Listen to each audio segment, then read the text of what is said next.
So I'm Nicolas Fränkel. I am not very often in Portugal. I've been a couple of times in Coimbra. So I'll introduce myself. I've been working on projects for like 17 years in different positions. Developer, team leads, architect, solution architect.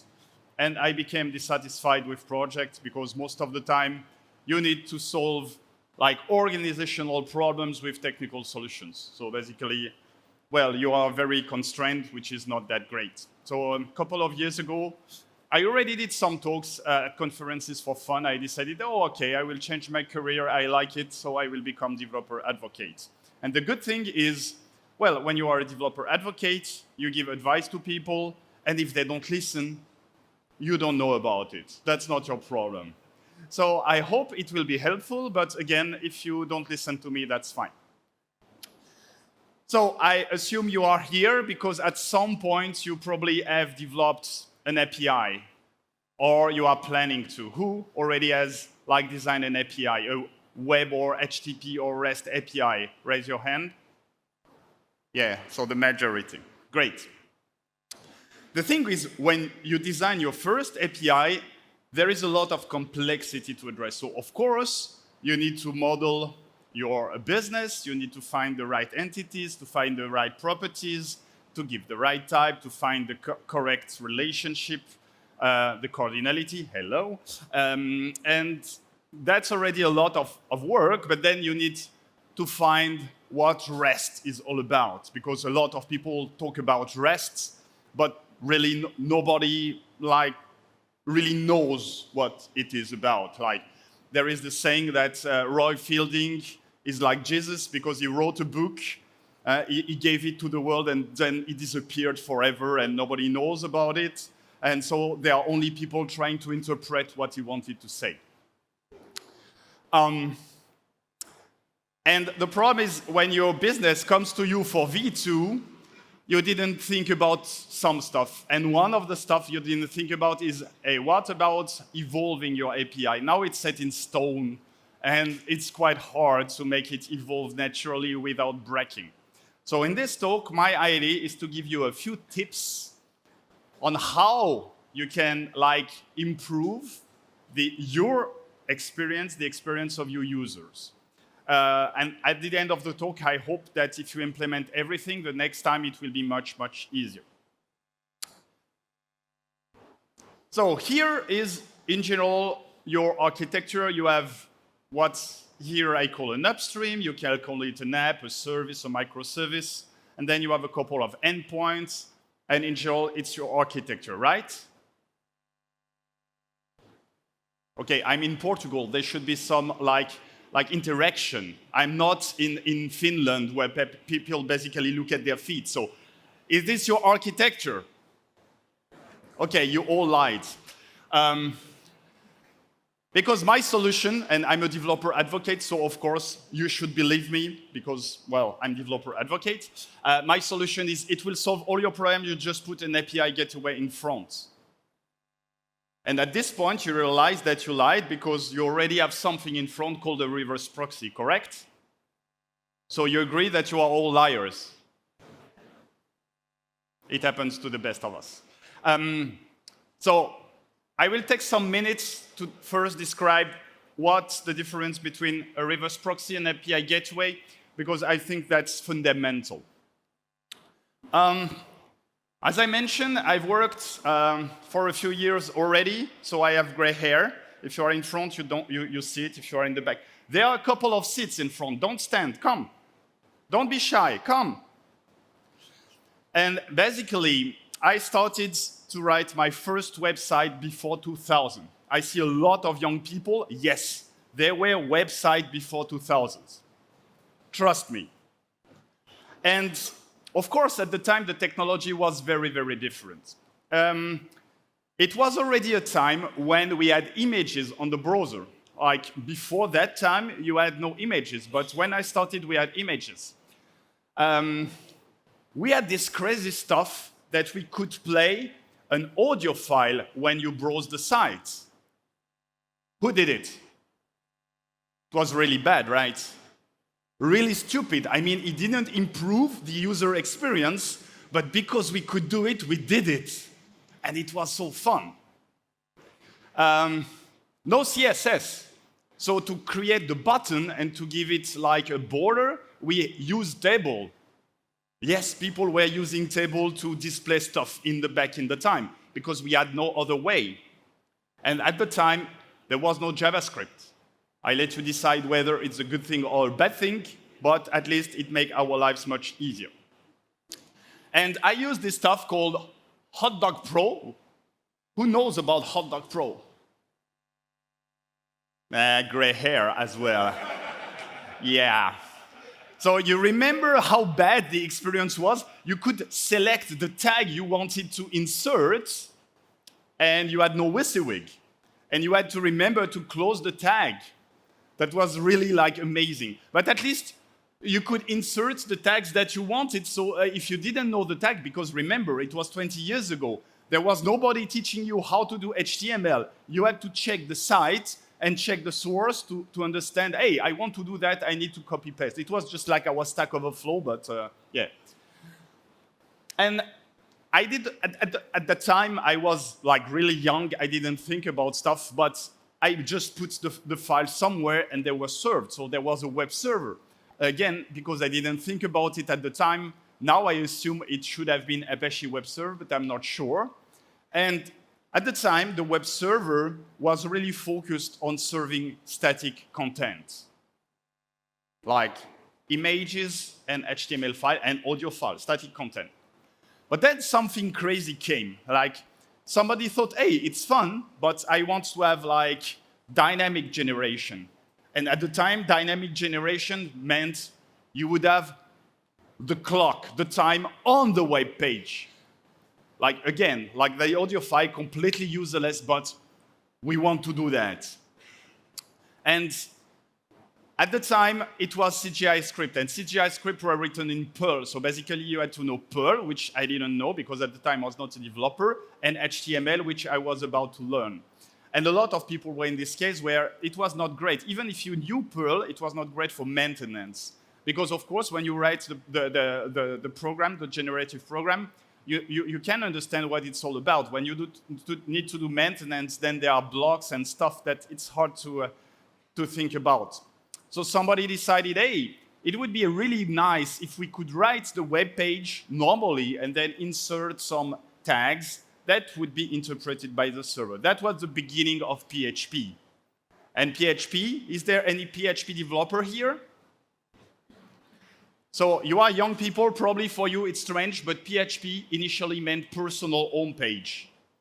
It's not PHP is hypertext preprocessor, not at all. It's personal homepage. Of course, from a marketing point of view, it doesn't sound super nice, so they rebranded it.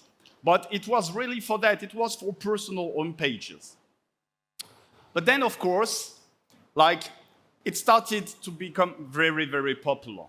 Like companies started to think, hey, perhaps we could use this like WW stuff to communicate over this stuff known as the internet. It will make us look cool.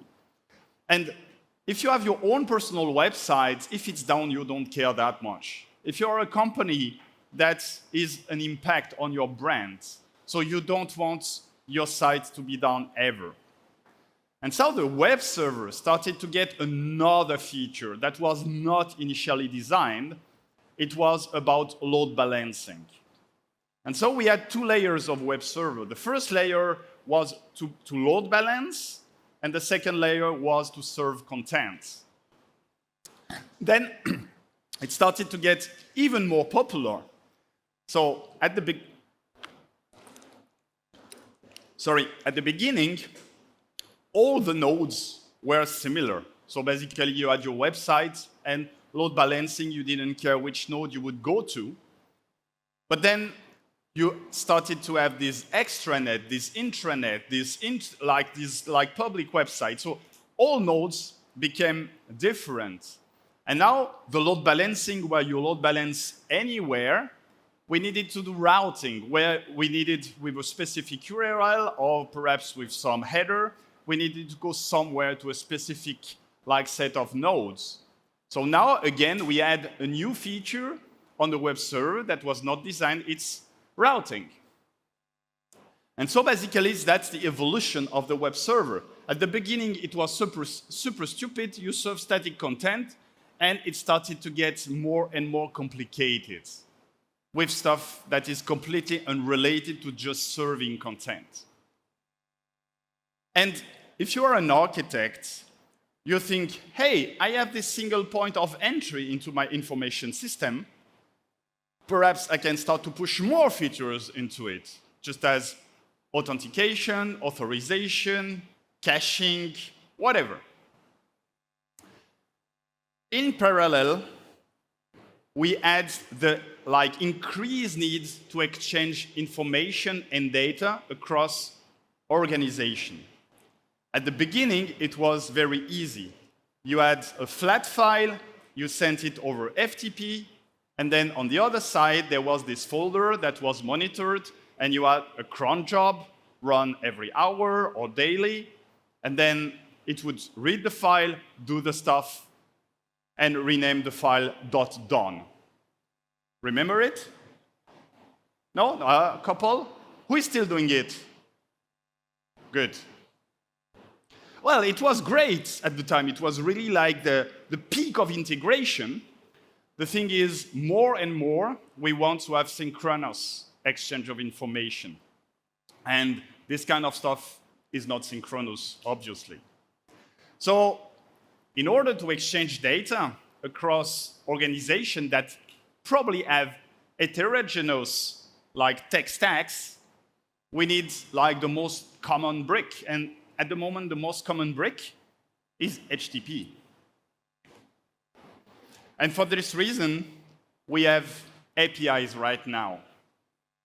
And API gateways are just like the evolution of a reverse proxy. So basically, you understand now that reverse proxy is about routing and authentication, authorization, whatever I told. But now we have something more. We have APIs. And reverse proxy, were designed at a time where APIs were not a thing. So basically, they miss a couple of features. And the most important feature that they miss is hot reloading. Because when you start to have business logic inside your reverse proxy, it's a mess. If you take Nginx, for example, you can write a module in C to do your business logic. But then if the business logic changes regularly, you don't want your app to be down. You don't want your information system to be down. You don't want to have a static page saying, hey, we will be back in a few minutes. You want to have this hot reloading of stuff. So what kind of business logic can you think about? Well, something very stupid. A reverse proxy probably has a rate limiting feature because, well, you don't want to be DDoSed. So every reverse proxy worth their salt, you can say, hey, I don't want my information system to receive more than, let's say, 10 requests per millisecond. And that's fine. But now when you start to do API, it's a bit more complicated because you might say, okay, I want to limit the rate for everybody, but if you pay a premium something, perhaps you want your limit to be higher because then you are a customer who pays something and I allow you more because you consume more resource, but you pay. And this kind of stuff in a reverse proxy is either very hard or impossible to do. So the idea is that an API gateway allows you to do everything a reverse proxy can, plus. So here are a couple of API gateways. I'm not listing the cloud-based one because, well, vendor lock-in, whatever. I work on the Apache APISIX project, but there are a couple of others. So my demo will be about using Apache APISIX, but I'm not trying to convince you to use it. I'm just you can decide what to use. Still, a couple of slides. So it's an Apache project. Who knows about the Apache Foundation? Great. Who didn't raise their hands? You should go out and more. So Apache Foundation basically started with the Apache web server. It's just a foundation to manage open source projects so that it doesn't belong to a company. And that's very important. It means that well, you are sure, if you use an Apache project, that in some years, the license won't change, and so you cannot use it in the way you used it. It's based on Nginx, so really good reverse proxy. Then we have this OpenResty stuff. OpenResty is a Lua engine, so it makes Nginx hot reloadable, and then we offer a lot of out-of-the-box plugins. Anyway, let me get back to my talk. So remember, my solution to all your problems, use an API gateway. And because I want you to convince and not just to like bullshit you, I will do a demo. So here I have created a project. I don't find my arrow anymore. Where is my cursor? I lost my cursor. It's here. Oh, fun stuff. So here, no, here, no, here. I should have like managed to be mirrored from the beginning. Display setting, main display. This is mirror. Now it will change everything. Now it should be okay. Good. So now you should see my screen. And I've created 2 projects. So the first project is actually a Java project. Java Spring Boot project using annotations and Java. But everybody knows that Java is dead. Well, we have been telling it for 20 years, so perhaps at some point it will become true. And I love Kotlin. So I've recreated everything in Kotlin, because Kotlin is like really good, and I love Kotlin. And I'm using like this kind of declarative DSL, so I only have one annotation, and well, Kotlin is much better. Do you agree that it's much better, right? Yeah, thanks. So now I have like set up the architecture. I won't use Kubernetes because everything is more complicated with Kubernetes, but I need to have everything in one file. So here I have like Apache APISIX. Apache APISIX relies on etcd storage to store its configuration. etcd is a key value distributed data store, the one that is used by Kubernetes inside, so it's pretty reliable. Then if I have time, I will show you the dashboard. I want everything to be monitored, so I'm using Prometheus and Grafana, and then I deploy my old API. Normally, I shouldn't deploy my new API at the same time, but it's Docker Compose, and we will just forget it. It's just a demo. So I will Docker Compose down to be sure that everything is down. And of course, it was not, so I'm happy to have done it. And I will Docker Compose up. And it should start in a couple of seconds. Quite fast, actually. And then I can make sure that it works as expected. So I will curl localhost 8081 and say hello. Amazing. You see how good I am. Very good programmer. And now the beta version, and you see it's much better. Okay. So my idea, I have this like hello v1, and I want to migrate people to hello v2. So I will go through the API gateway, and oops. And the first thing I do is, hey, I go through the API gateway, and of course, the API gateway tells me, hey, well, I don't know about what you're talking about. So the thing is, I need to configure the API gateway to let it know to route my requests to the old API. So to configure it, it's easy with Apache APISIX. We have an API. I'm not kidding. So it's turtles all the way down. So I want you to be able to do that at home. So the only requirement is Docker. So I'm using the curl Docker image. And because of that, I need to run on the same network.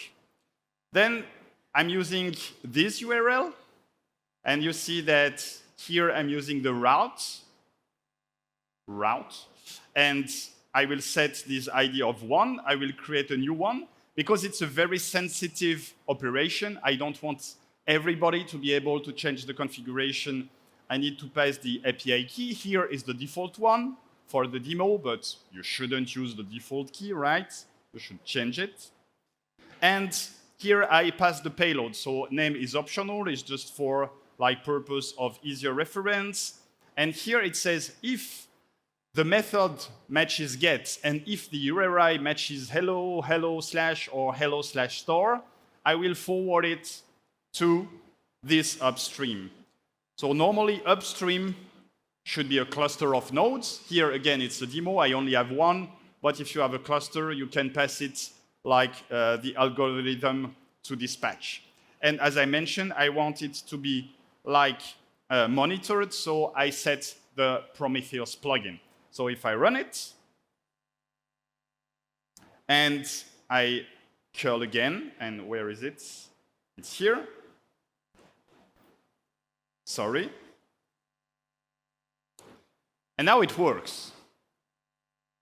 So congrats, because I'm back to square one. I make it work like it was before. So not very useful at the moment. So let's continue. So the problem is I have an unversioned route.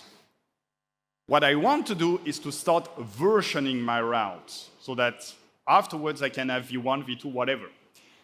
There are multiple ways to version your APIs. There are three ways, basically. You can use it in the past. That's what I will be using because it's more visual and it allows me to type less. There is a request parameter, or there is a header, a request header. So you can use anything. I will use the path. So it's easy. I will just do like before to do the exact same stuff. However, I understand now that there is some abstraction that is here. Basically, you can have multiple routes going to the same upstream. So I could every time write this, but I would prefer is to create a dedicated upstream. So that's what I'm doing here. So for that, I have another route, and I pass what I passed before. Also, I want everything to be monitored. So every time I would need to say, hey, like plug in Prometheus. However, I want every route to be monitored by default. I don't want people to forget about it. So I can create a global rule. So basically, it's a plugin that will be applied every time. And I create the global routes. And now I can create the version route. So here, what I'm doing is the same. I create a new route with a new ID. And then, sorry, I do the same matches. But here I say, if it starts with v1/hello, whatever, then you will like direct it to the upstream ID. However, we are forgetting something. If we forward v1/hello to the upstream will receive v1/hello, and it doesn't know about v1. So it should receive hello. So there is something we can do, is we can rewrite the requests. So I'm creating a dedicated like plugin config, and I say here, if you receive something that starts with v1/something, just use something, remove the v1. And now, if we curl again,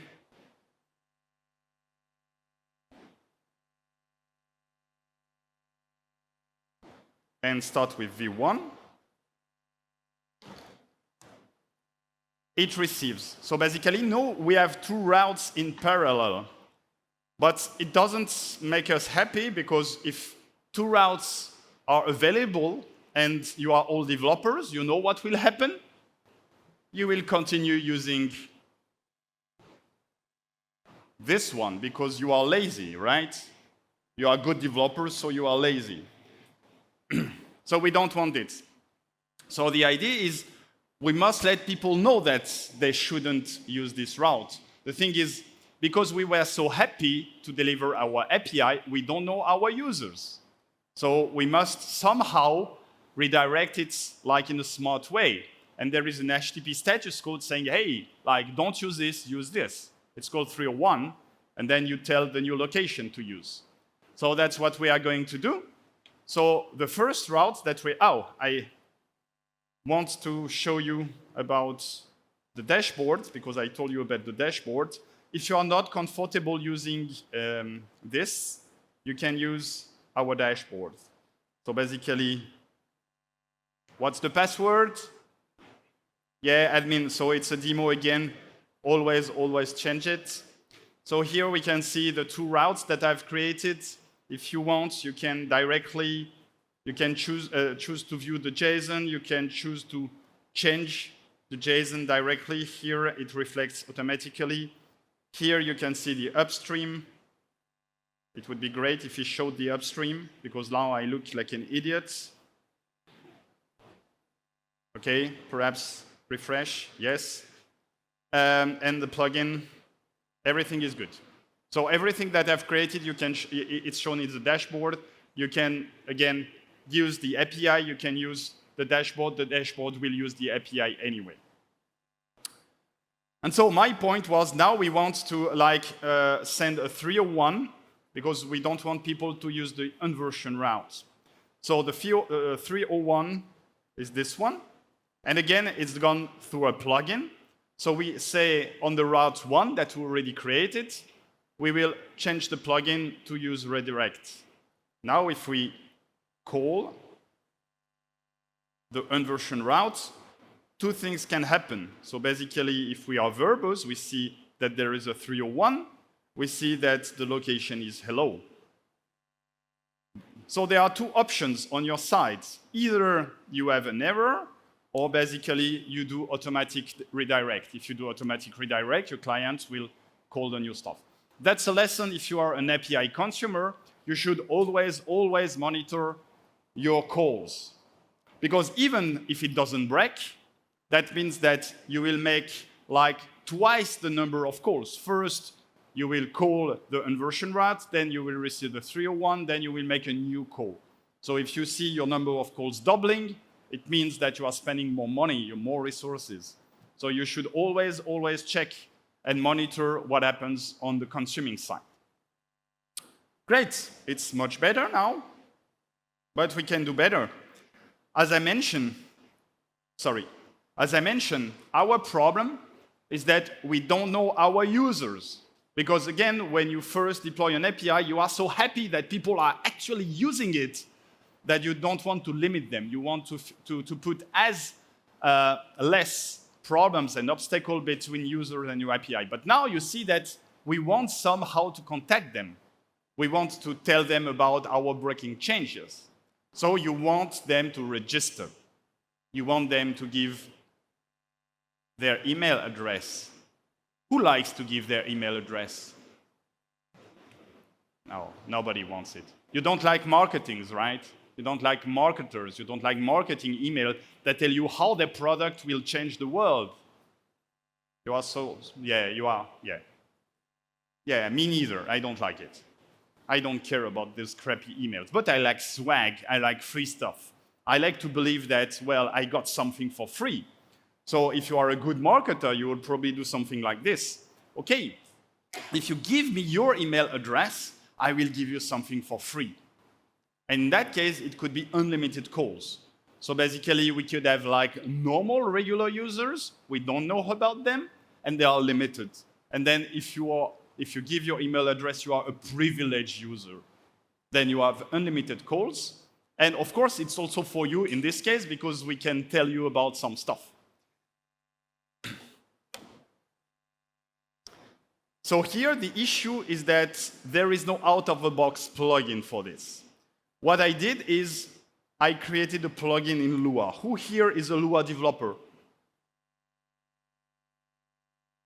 Oh, so I'm afraid to show my code because I'm not a Lua developer. Okay, what I did is I took an existing plugin, which was the OTS limited plugin, and I copy-pasted it. Like, I'm a developer, I'm copy-paster. And then I just added the logic that I wanted. And logic, what I wanted is, hey, if you're authenticated, bypass everything. So you return. I mean, everybody can do it. Everybody who is a developer can do that. So again, not a Lua developer, but I can copy-paste and add the stuff that I want. So here I have this new custom plugin called Not Limit, and basically, sorry, it looks super similar to the, I think it's called con limit or something limit. And so if I run it,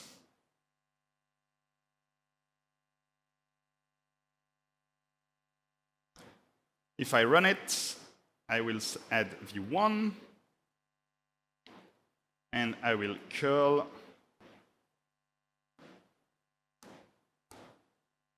and now I'm rate limited. So the only way to do that, given what I've written here, and it says basically if you are authenticated with a plugin called KeyAuth, and there are multiple other plugins, again it's a demo, then you should bypass everything. So I need to be authenticated, and in order to be authenticated, I need to create what we call a consumer. And this consumer basically tells if in the request you see a header with the default key is API key, and here the value is my key, then you should be considered as the consumer John Doe, and then the plugin understands, hey, you are John Doe, I let you pass. So I will create this consumer, and normally it should also appear here. So we have John Doe now, and as I mentioned, now I will clear, and I will pass the API key. So header, API key, it's called my key. Free stuff.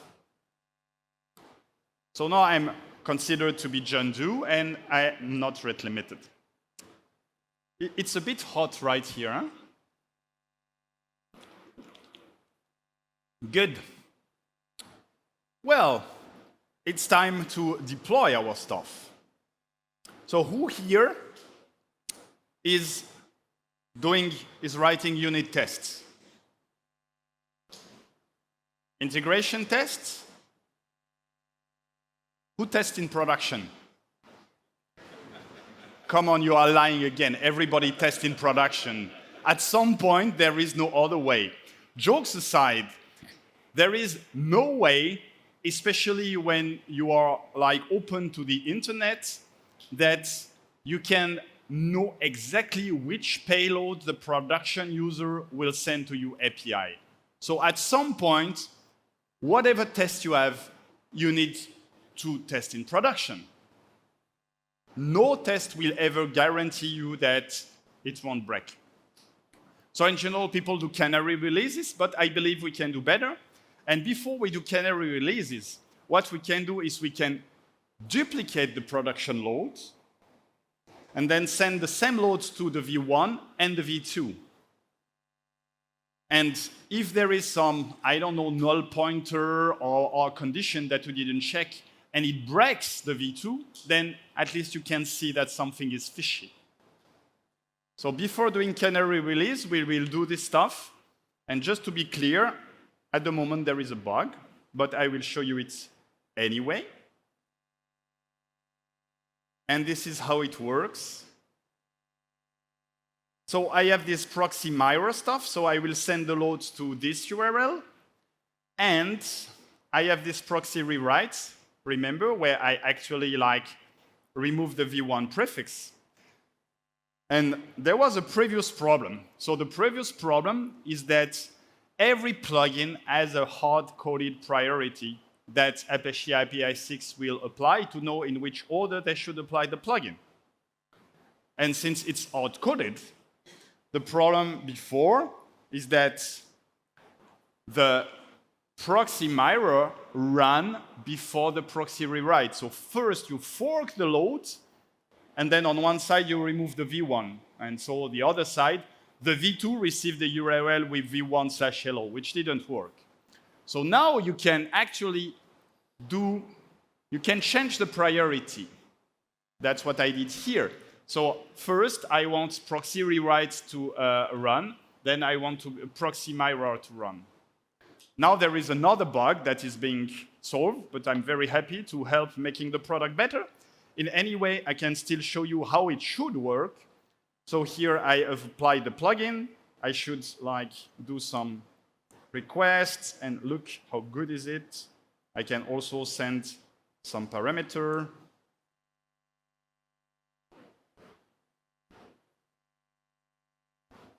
Great, and now we can check the dashboard. So we have the Grafana dashboard.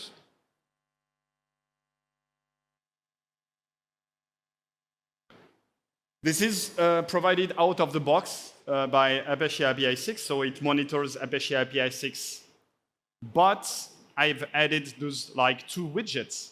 One should monitor the old API, the other should monitor the new API. And normally, the curves should be the same. They should be following the same like path. If the curves like are not similar, then probably there is an issue. And here we can see that there is actually here this 404 stuff, which means that it's not working at all. Again, because of what I told you, there is a bug in the implementation. In the next version, normally it should be like handled. So suppose it worked. Now we can do the canary release for real. And there are multiple ways to do canary release. So basically, you can do, everybody knows what is canary release, right? Yeah, okay, just making sure. So you can do canary release based on several parameters. You can have a header, you can have geolocation, you can have a set percentage of people. I mean, there are many ways. We support everything, probably. But for demo purposes, I just want to send half the load to the new version and half the load to the old version. So let's do it. I will replace the mirroring stuff. So first I need to deploy the new upstream.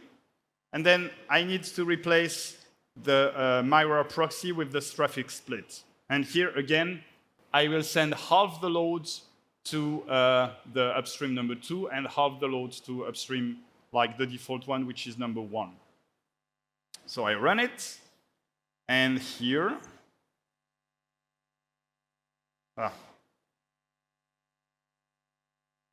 and you see half the load is sent to the old version, half to the new version.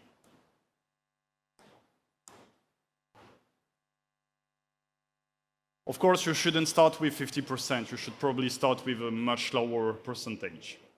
And no, normally here I should have something, yes, you see that the yellow curve is the one that is like 201. So you see it receives the load as well. So that's pretty good. And well, we are like close to finishing. But now we have V1 and V2, and probably at some point you say, hey, let's get to V2. Everybody gets to V2. But probably some people are still using V1. So you don't want people to use V1 anymore, because the more like versions in parallel you have, the more resources you need to split among all those versions. And you want your engineering forces to be focused on like the smallest number of versions. So you need to retire V1.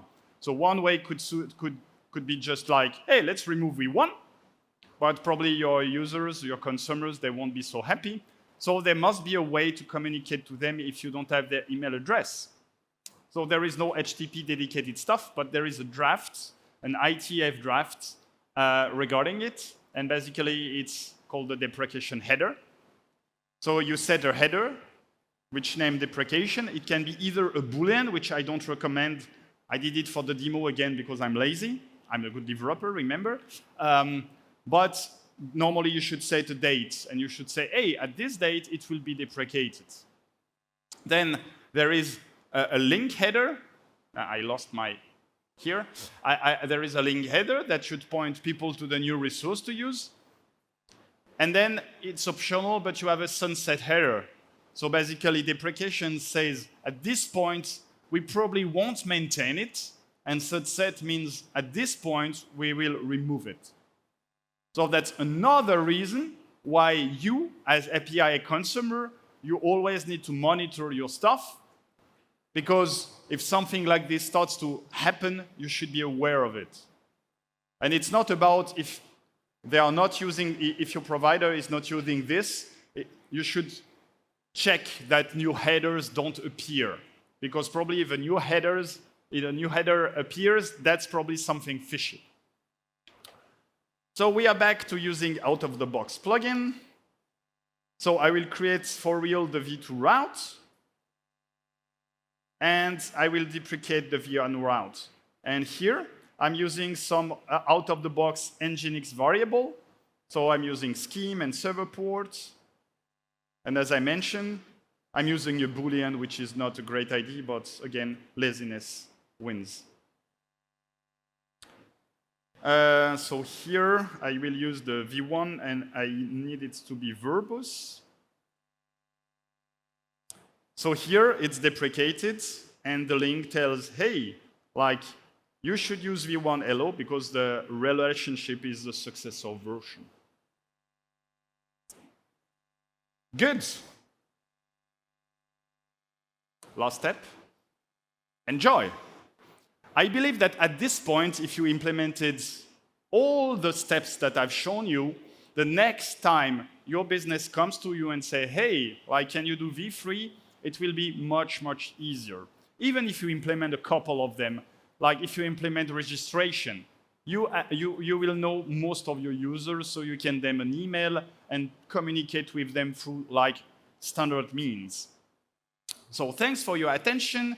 You can follow me on Twitter. You can read my blog. If you want to do what I've shown you or just check the code, everything is on GitHub, so you can check here. And if I got you interested in Apache APISIX, you're welcome to visit the site. We have the Slack channel, and my DMs on Twitter are open. And now I don't know how long we have for questions.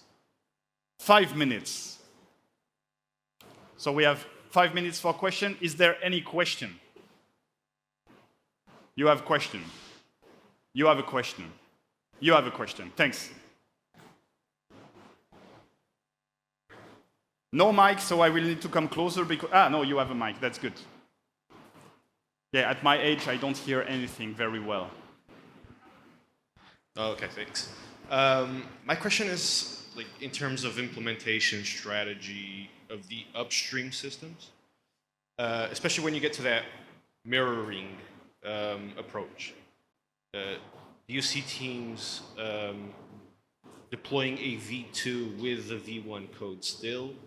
Sorry, could you come closer to your mouth? Sure. Do you see teams, for instance, deploying a v2 version of the upstream with all of the v1 stuff still inside it?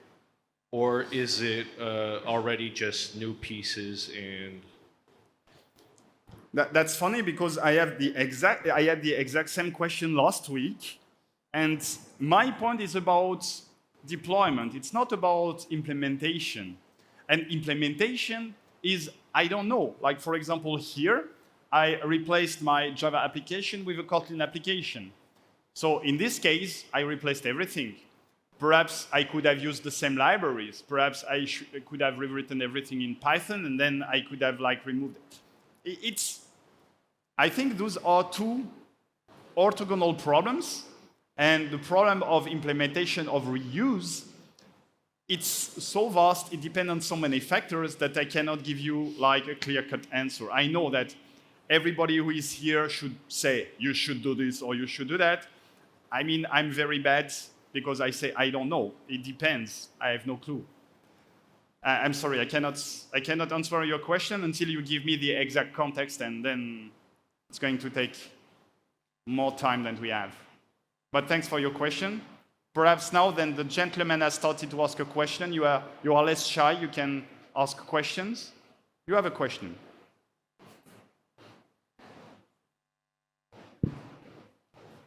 I knew it. So I have any questions. I want to tell you thank you for this conference. Obrigado. I'm really grateful. Obrigada. Obrigada. Thanks. Thanks. No questions? Yeah, it's the slot just before lunch. So thanks a lot for your attention. I will stay here the whole day. If you have questions, find me, and well, see you soon and enjoy your lunch.